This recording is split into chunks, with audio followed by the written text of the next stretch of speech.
ہم آپ کو اپنے چینل میں خوش آمدید کہتے ہیں۔ آج ایک نئی سٹوری لے کر حاضر ہوئے ہیں۔ سٹوری ہے جی غلطی دوسرے کے الزام اپنے سر۔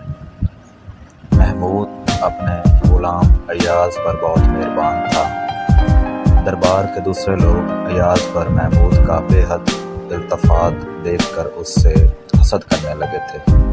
یہاں تک کہ سلطان کے بیٹوں کو بھی ایاز سے کدورت ہو گئی تھی۔ وہ ایک غلام کو دربار میں اپنے سے زیادہ محترم نہیں دیکھ سکتے تھے۔ ایک روز محمود کے ایک لڑکے نے بڑے دربار میں محمود سے ایاز پر اس بیجا محبت اور بیجا مہربانی کی شکایت کی۔ محمود نے شکایت کا کوئی جواب دینے کے بجائے وزیروں، بیٹوں اور ایاز سے کہا کہ کل سب لوگ دریا کے کنارے جمع ہو جائیں۔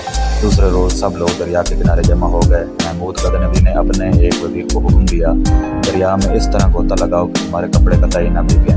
وزیر نے کہا، جہاں پناہ ایسا کیسا ممکن ہے؟ پھر محمود نے دوسرے وزیر سے یہی بات کہی، اس نے بھی معذرت کر لی۔ پھر محمود نے ایاز سے کہا کہ اس طرح دربار میں غوطہ لگاؤ، دریا میں غوطہ لگاؤ کہ تمہارے کپڑے قطعی نہ بھیگیں۔ ایاز دریا میں اتر گیا، مگر جب باہر نکلا تو اس کے کپڑے پانی میں شرابور تھے۔ محمود نے اس سے پوچھا، ایسا کیوں ہوا؟ ایاز نے ادب سے جواب دیا، باللہ الہی، مجھ سے ضرور کوئی غلطی ہو گئی ہے، پھر کوشش کرتا ہوں۔ یہ کہہ کر وہ دوبارہ دریا میں چلا گیا اور اس کے کپڑے دوبارہ بھیگ گئے۔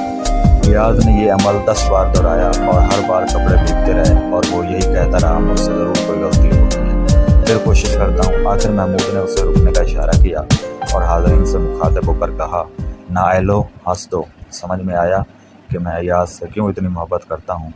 دیکھو یہ اپنے سر الزام لے کر کس خوبصورتی سے میری غلطی نبھا رہا۔ یہ تھی آج کی سٹوری، امید ہے آپ کو پسند آئے گی۔ اگر پسند آئے تو میرے چینل کو سبسکرائب کر دیں۔ شکریہ۔